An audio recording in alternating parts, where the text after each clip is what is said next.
Hello everyone, my name is Nam. I'm 13 years old, and today I will talk about watching movies or reading books is better.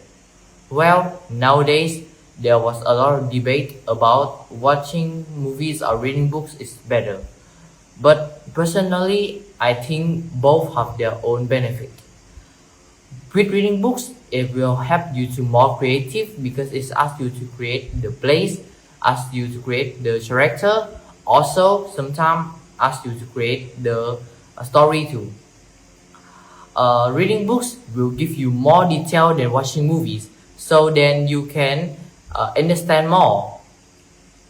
But in other hand, watching movies also have their good things. It will help us to be faster because you only need 1 or 2 hours to finish a story, and you can watch with your friend, with your family, so it will be more social and it will make you feel excited.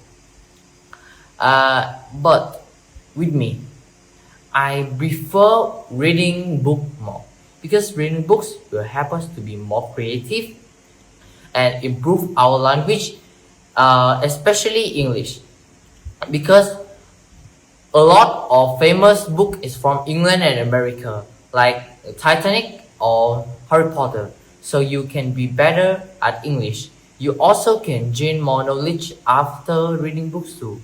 So this is the end. Thanks for listening and watching. See you again next time.